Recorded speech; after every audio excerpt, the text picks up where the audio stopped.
My name is Patricia Gundlach, and I'm the author of the book, So You Want to Do Hair in Hollywood. Today, I've interviewed producers and talking to them about the interview process and how to get the job for our craft, either hair or makeup. I'm going to be covering the topics of what to do in an interview, what to say in an interview, and really what they're looking for in the interview process. I also asked the question, the forbidden question, do sexual favors help you get a job? When I started this business way back in the early 80s, being approached on how if you do this, you'll work more, well, I didn't play the game, and I must say, I haven't stopped working ever since, so you don't need to do that. Let's go inside, let's see what they have to say. And let me know what you think. Thanks. When a hair and makeup person come in for an interview, what's the first thing you notice? Sure, hair and makeup. I notice their grooming, and I notice their style. No, I don't expect anyone to come for an interview that's in jeans and a t-shirt. You know, you don't have to be in your suit and tie, but, you know, to look presentable, it does matter. Professional. Yes, to be professional. Some people have come in and kind of in all black and goth with a lot of silver jewelry, and some come in preppy, and some come in glamorous, and some come in artistic.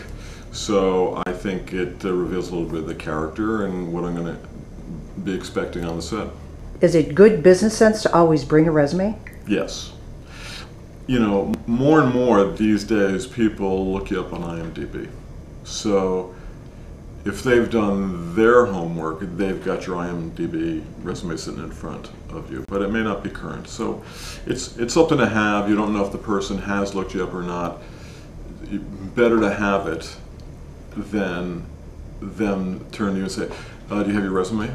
And you don't. I definitely would love to have a resume. I always want to say resume. Yeah. So then it's true that a resume will get you the job. It will open the door. And yes, I do look at websites.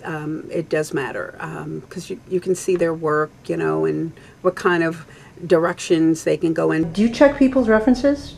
Sometimes. I probably do. If it's somebody that I think I may want to hire, but for some reason there's something, it's just not right, I may want to check out their references and just make sure that they are who they are and that their references are good. When I once called another production person to get a recommendation about the particular hairstylist, the production manager said she was the least whiny hair person I've ever had. And I laughed, but I thought about that, and that says a lot. I mean, it's not, you want to work with people that are not difficult. You know, there are too many challenges in making a movie anyway, and hopefully it's not personalities. A lot of people that I get are through referrals, people that have worked on other shows. Their shows have come to an end, so I keep a roster of you know, other hair, makeup, wardrobe people. It's easier for me to be able to, if I can, on a given project, say, okay, I want to work with Joe Smith. Pick up the phone and, hey Joe, I got a job, let's go. This is what we're paying. And it's someone I know, someone I trust, I have a relationship with, and I don't have to go through interviews and reference calls, et cetera, et cetera. When somebody walks in the room, can you tell right away if you're going to hire them? Maybe 70% of the time. You know, you get a good feeling, and you can also get a feeling with some people that you're not going to hire them.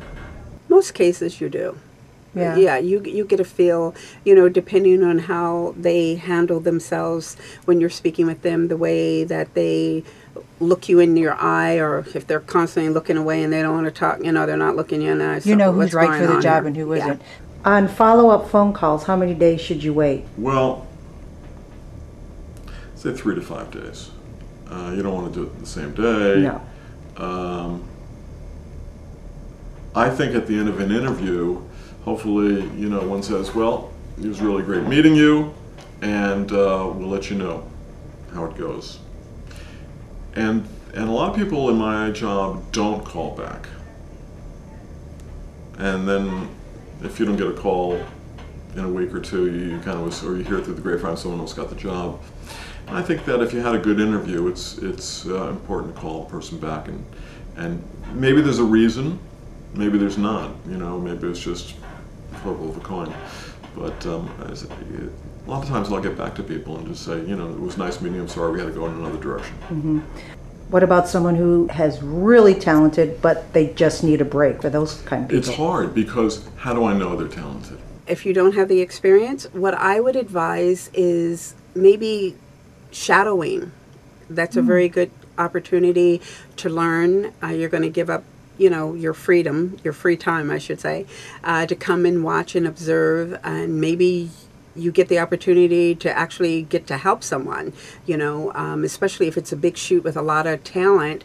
And, I've had people come and said, do you mind if I come and just watch and observe? I want to, I'm going to school for this and that. And, we're open, I'm open to help. There was a young guy who was very talented, worked for MAC Cosmetics, did a lot of beauty makeup, did a lot of commercials, stills, and he wanted to get into movies. And we got him a job in the department. And he was great, but you could quickly see that he didn't understand that what he did yesterday had a match today.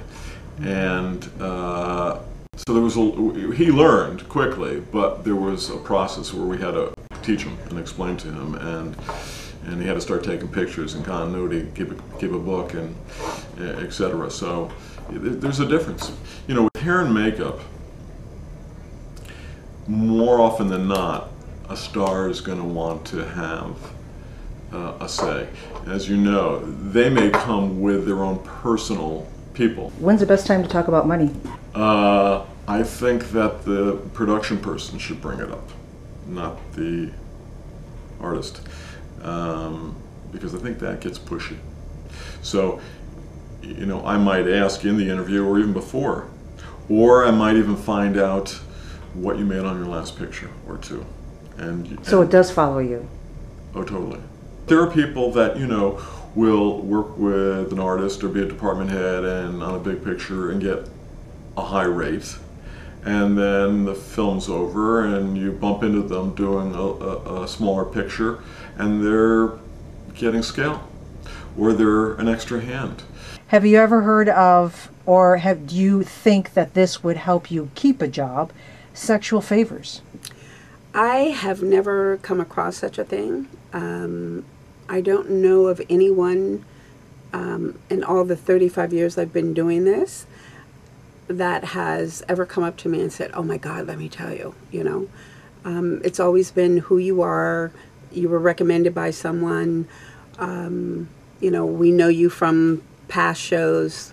So I don't know of anyone ever, and I'm not saying that it doesn't happen, but I haven't come across it, and I don't know of anyone that has come across.